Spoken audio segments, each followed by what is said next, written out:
Assalamualaikum warahmatullahi wabarakatuh. Selamat pagi anak-anak, ibu, apa kabarnya? Semoga kalian dalam keadaan sehat walafiat ya. Tetap menjaga kesehatan kalian, tetap kalian jangan keluar bila tidak penting. Kalaupun keluar, tetap kalian harus memakai masker. Oke, sebelum kita belajar, alangkah baiknya bila kita berdoa terlebih dahulu agar kalian dapat menerima pelajaran dengan baik bila kalian berdoa terlebih dahulu. Mari kita berdoa, berdoa dimulai.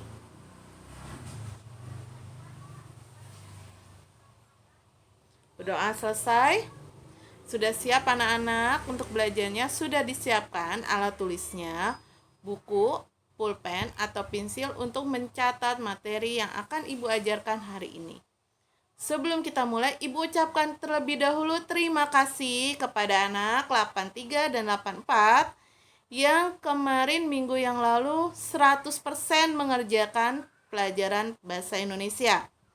Ibu ucapkan sangat terima kasih, good job buat kalian semua. Semoga minggu ini kalian juga good job ya mengerjakan semuanya. Tidak susah bila kalian selalu mendengarkan materi yang ibu ajarkan. Pasti kalian bisa mengerjakan soalnya. Baik, kita mulai ya pelajarannya.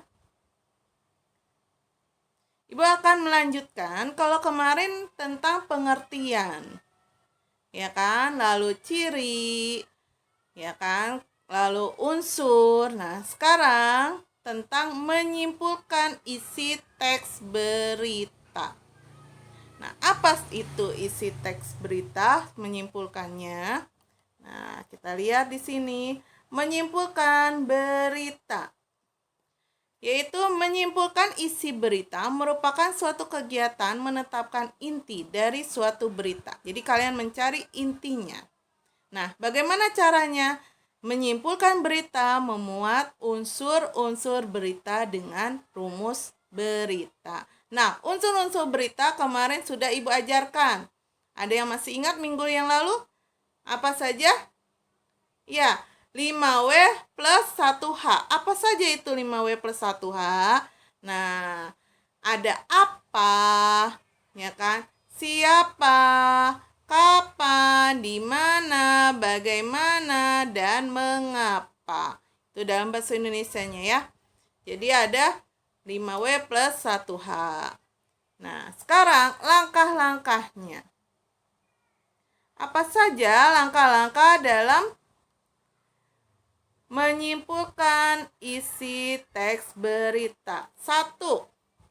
Mendengarkan kalimat demi kalimat dalam berita dengan penuh konsentrasi. Jadi, bila kalian mendengarkan berita dari televisi, radio, atau melihat di YouTube, ya kan? Atau mendengarkan dari speaker di masjid dan sebagainya, itu kalian dengarkan mulai dari awal sampai akhir. Jangan kalian mendengarkan selang-seling. Nah, itu nanti penyampaian beritanya kurang akurat, ya kan? Kalian menyimpulkannya juga kurang akurat. Jadi, kalian mendengarkan kalimat demi kalimat dalam berita dengan penuh konsentrasi. Nah, kalau membaca, misalnya membaca berita di koran, majalah, tabloid, atau Google, ya kan? Nah, itu berarti kalian membaca kalimat per kalimat sampai akhir. Semua kalimat berita dari awal sampai akhir kalian baca semuanya. Jelas ya? Kemudian mencatat informasi penting dari berita tersebut. Nomor 2, cari inti-intinya. Nah, mencatat pokok-pokok berita. Ketiga. Nah, bagaimana mencatat pokok-pokok berita? Nah, kalian bisa menggunakan 5W plus 1H. Nah, apa saja? Nah, itu intinya dicari. Nah, itu yang dinamakan mencatat informasi penting dan mencatat pokok-pokok berita. Setelah kalian mendapatkan unsur 5W plus 1H di dalam cerita tersebut, dalam berita tersebut, kalian rangkai, kalian ambil kesimpulannya. Tuh, seperti itu. Nah, itu yang dinamakan isi teks berita. Menyimpulkannya bagaimana, Bu? Apakah sama?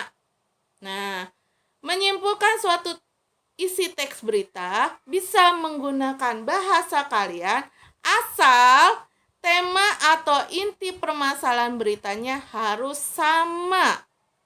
Jangan ibaratnya beritanya tentang kecelakaan di Jalan Muhammad Kafi 2, kalian menyimpulkan kecelakaan di Muhammad Kafi 1. Nah, itu salah karena jalannya saja sudah berbeda.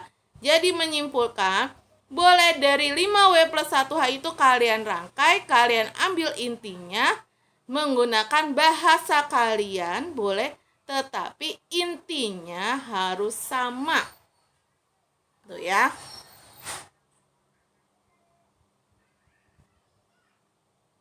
Nah, sekarang di sini ada contohnya. Kita lihat ya. Nah, di sini ada contoh berita. Jakarta, gempa bumi berkekuatan 5,7 mengguncang wilayah Bengkulu. Gempa ini tidak berpotensi tsunami.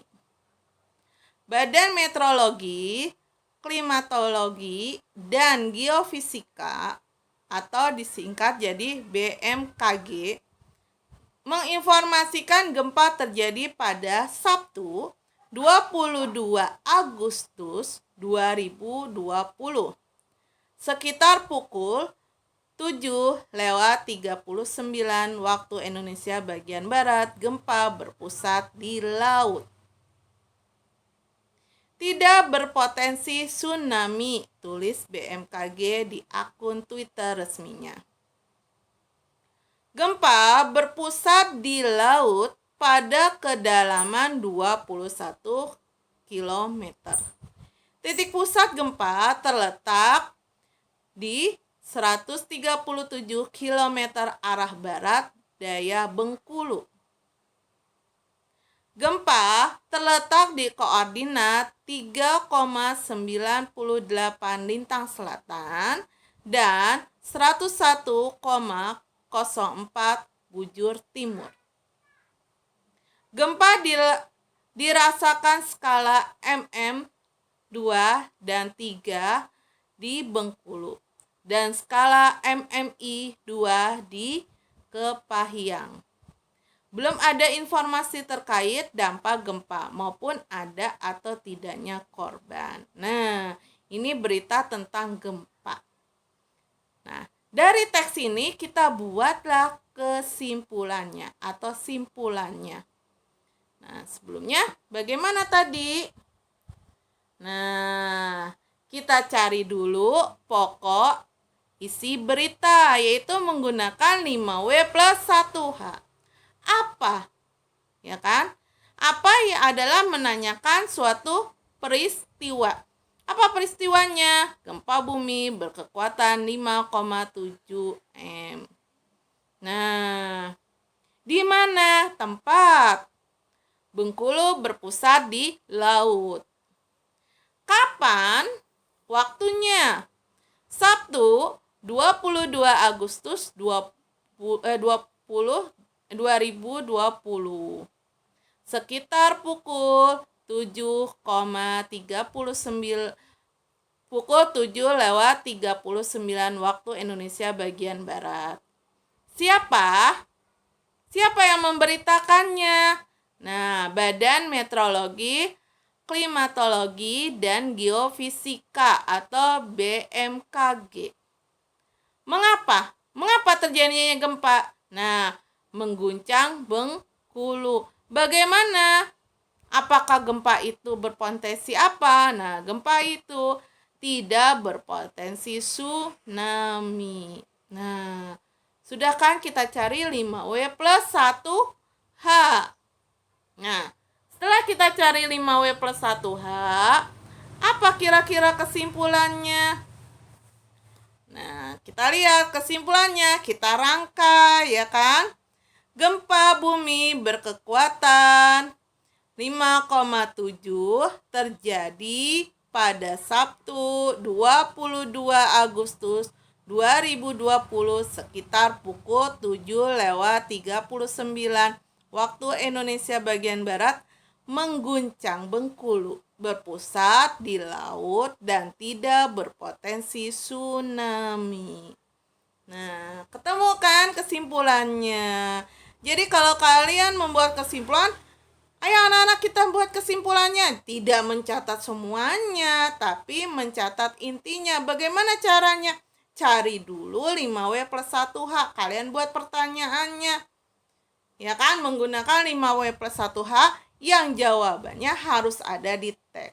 Tidak semua 5W plus 1H digunakan bila tag tersebut tidak ada jawabannya untuk membuat pertanyaan 5W plus 1H. Nah, setelah mencari 5W plus 1H, barulah kalian rangkai menjadi kesimpulan buat paragraf baru. Jelas? Paham? Oke. Jelas ya? Selanjutnya.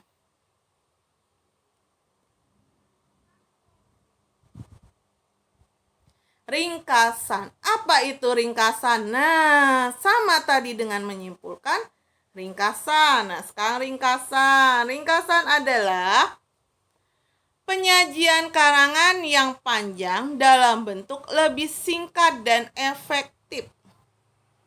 Nah, penyajian karangan lebih, ya kan? Panjang, karangan yang panjang dalam bentuk yang lebih singkat dan efektif. Sama, kadang-kadang disuruh meringkas, dicatat semuanya, itu salah. Tetapi lebih singkat dan efektif. Nah, langkah-langkah meringkas. Apa saja langkah-langkah meringkas di sini? 1. Mendengarkan atau membaca berita dengan seksama. 2. Mencatat pokok-pokok unsur-unsur berita jawaban dari pertanyaan 5W plus 1H. Menyampaikan kembali pokok-pokok atau unsur berita ke dalam karangan singkat. Bukan hampir mirip dengan simpulan? Iya, memang hampir mirip, sama. Ya kan? Intinya sama. Sekarang lanjut. Contohnya. Sini ada contohnya. Nah, kompas.com. Satu lagi seorang tenaga kesehatan nakes yang meninggal dunia karena terdampar COVID-19. Dokter Umum Asa Ponorogo, Dr. Novita Rahmawati, harus kehilangan nyawa bersama janinnya yang masih di kandungannya. Novita meninggal pada Jumat tanggal 11 bulan Desember 2020. Usai dirujuk ke Rumah Sakit Khusus Infeksi Universitas Airlangga, Surabaya. Janin yang ada pada rahimnya terlebih dahulu meninggal 2 hari sebelumnya. 2 hari yang lalu, janin yang ada di dalam kandungannya meninggal dunia. Ucap Kepala Dinas Kesehatan Kabupaten Ponorogo, Rahayu Kusadarini. Jumat 11 Desember 2020. Baru setelahnya Novita menghembus napas terakhir menyusul putranya. Ternyata beliau tadi pagi menyusul putranya untuk menghadap Allah sekitar pukul 4.30 waktu Indonesia bagian Barat. Kata wanita yang akrab dipanggil Irin itu. Sumber kompas.com. Nah, di sini adalah beritanya. Nah, kita buat ringkasannya. Dicatat semua? Tidak. Intinya apa? Buat dulu pertanyaannya menggunakan 5W plus 1H. Nah, kira-kira apa jawabannya? Nah, jawabannya ringkasannya adalah Seorang dokter umum yang sedang hamil 7 bulan meninggal akibat COVID-19. Kematian janin dan ibu berselang 2 hari. Nah, lanjut. Tanggapan teks berita. Apa itu tanggapan teks berita? Tanggapan teks berita adalah sambutan terhadap hal, peristiwa, masalah, ucapan, pendapat, atau gagasan berupa kritik, komentar, atau yang lain. Tanggapan dapat berupa pernyataan setuju, tidak setuju, penolakan, sanggahan, suka tidak suka, saran, solusi, atau tambahan pendapat.